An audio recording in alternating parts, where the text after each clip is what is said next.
मैं शशि प्रकाश, सहायक प्रोफेसर ज्योतिष, जूथालाल संस्कृत महाविद्यालय, मंझोलिया, पश्चिम चंपारण, बिहार।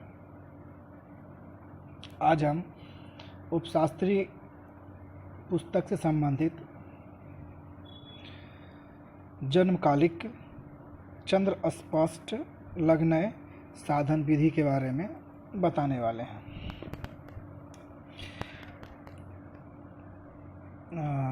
इसको हम उदाहरण के साथ समझाने का प्रयास करेंगे ताकि आपके ज्ञान में वृद्धि हो और आप इसका अध्ययन सही तरीके से कर पाए और इसका आप अभ्यास भी करते रहें ताकि ये आपके लिए काफ़ी लाभदायक होगा।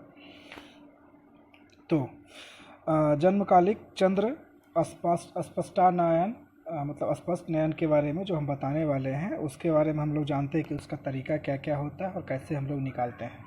तो सबसे पहले भयात को 60 से गुना कर, भयात को 60 से गुना कर भभोग से भाग देने पर क्या करना है?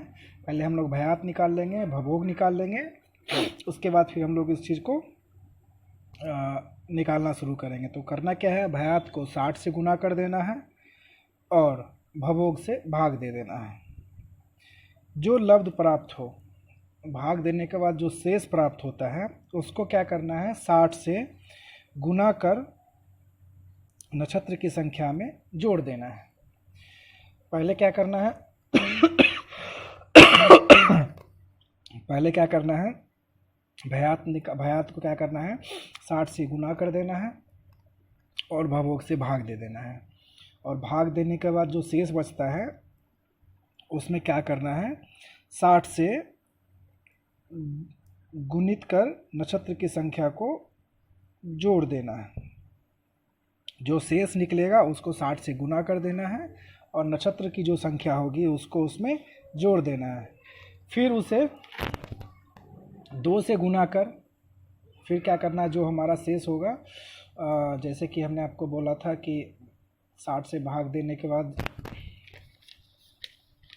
जैसे आपको बताया था कि 60 से गुना आदि करने के बाद नक्षत्र की संख्या को क्या करना है? उसमें जोड़ देना है।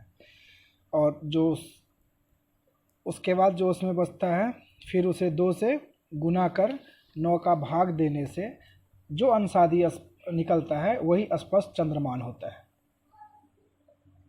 इसको अगर हम समझें तो फिर से मैं आपको एक बार इसको रिपीट कर देता हूँ ताकि इस समझने में कोई समस्या ना हो। सबसे पहले भयात को 60 से गुना करना है और भभोग से भाग दे देना है।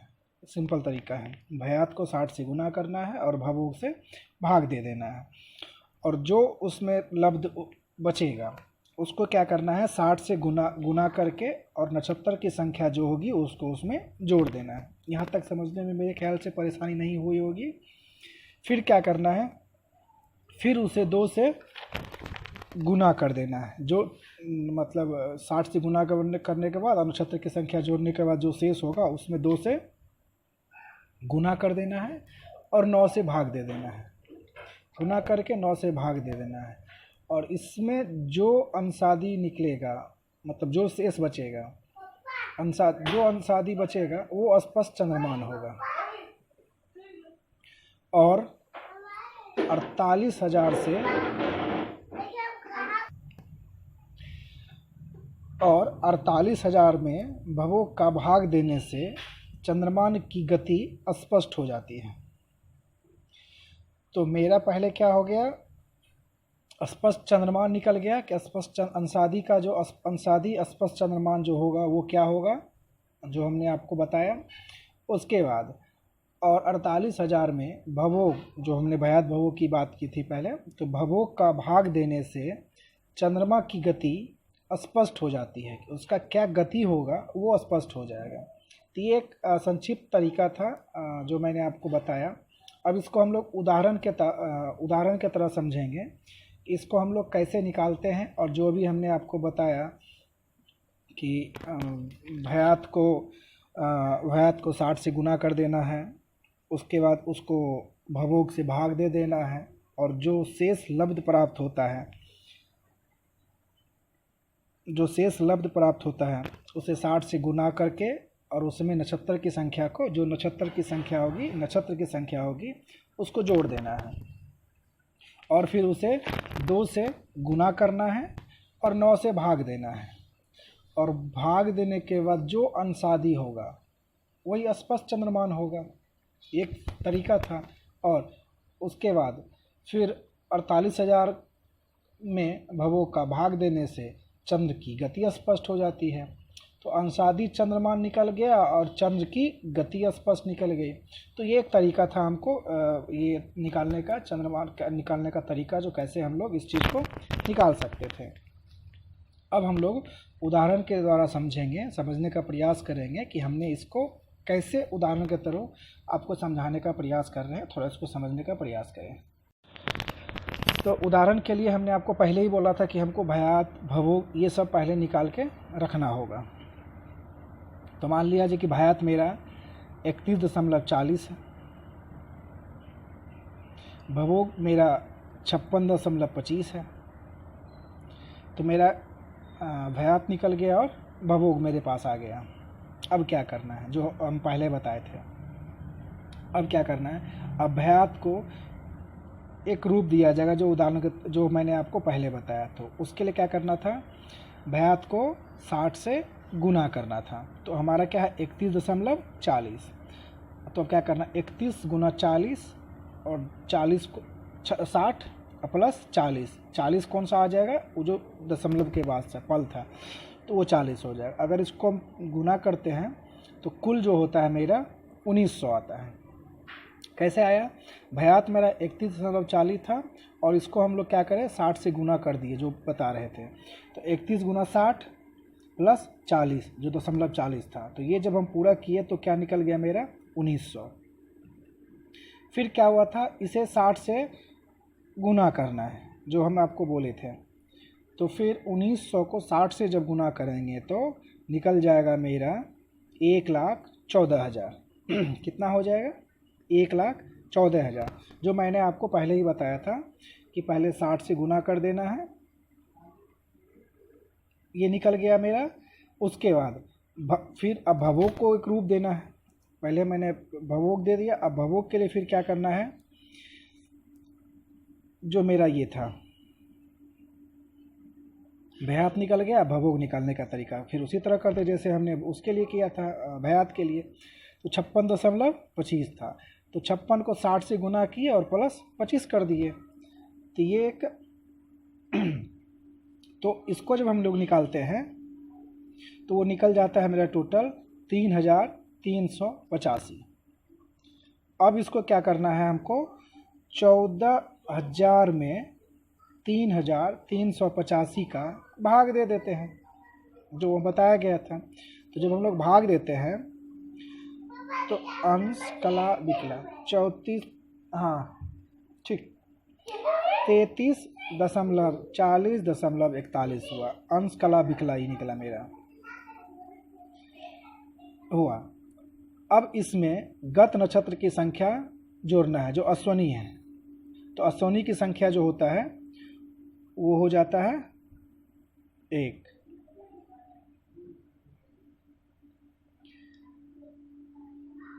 एक गुना 60 बराबर 60 प्राप्त हुआ। इसे फिर क्या करना था, इसे जोड़ना था। तो 33 अंश 40 कला 41 विकला में क्या करना है, 60 को जोड़ देना है। तो जैसे 60 को जोड़ेंगे तो 93.40.41 हो जाएगा। 43 अंश कला और विकला हो जाएगा। इसे 2 से गुना कर दिया जाए, जो हम आपको पहले बोले थे। तो जब इसको हम लोग 2 से गुना करेंगे, किसको, 93 अंश 40 कला 41 विकला को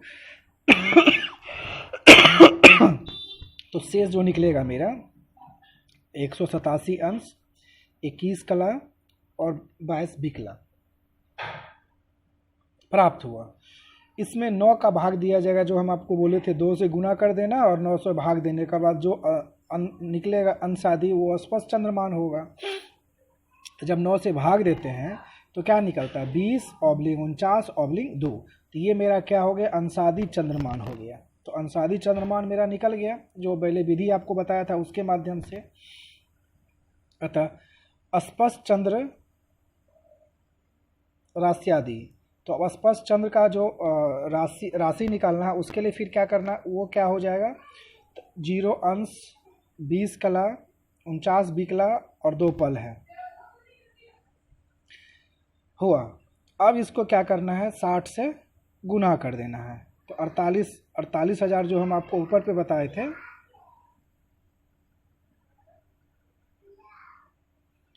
यहाँ जो बताए थे अंशादी को, जब आपका अंशादी स्पष्ट चंद्रमान निकल जाता है तो क्या करना है, 48,000 को भवयोग से भाग देना है। तो वही अब देखें, 48,000 को 60 से भाग देंगे तो क्या निकले, गुना करेंगे तो क्या निकलेगा, पहले गुना कर देगा तब फिर भाग देंगे भवयोग से, जो मेरा निकला था 3,385। तो 60 से गुना करने के बाद ये क्या निकल जाता है,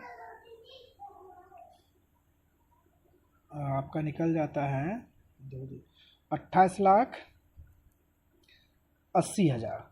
कितना निकल जाता है, 28,80,000।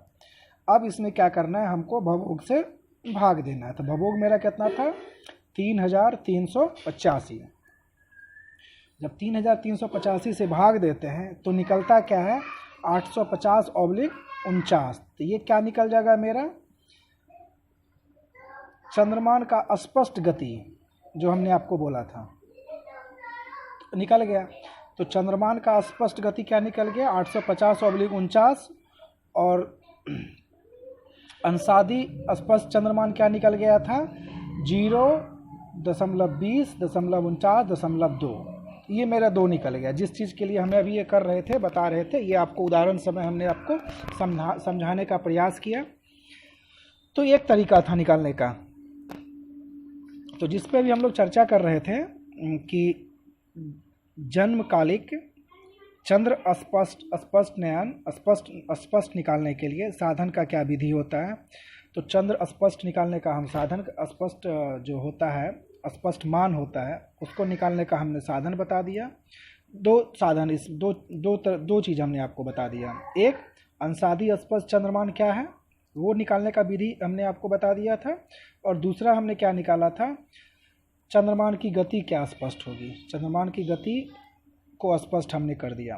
तो मान स्पष्ट चंद्रमान और चंद्रमान की गति दोनों हमने निकाला, और निकालने की विधि के माध्यम से, उदाहरण के माध्यम से मैंने आपको समझाने का प्रयास किया ताकि आपको समझ बने। और इसी तरह आप इसका अध्ययन करें, अभ्यास करें, ताकि आपको क्या होगा, इसमें और किसी भी प्रकार की समस्या हो तो पूछ सकते हैं, ताकि हम उसका समस्या का समाधान कर सकें, ताकि आपके ज्ञान में वृद्धि हो और ये आपके परीक्षा के लिए भी उपयोगी हो सकता है। तो ये सारे चीज़ आपके लिए आवश्यक था, इसलिए इस चीज़ों पे हम अभी विस्तृत जानकारी धीरे धीरे खोज के निकाल के मैं आपको बताने का प्रयास कर रहा हूँ। इसका आप अध्ययन करें, और फिर किसी प्रकार की समस्या हो तो पुनः पूछें। तब तक के लिए धन्यवाद।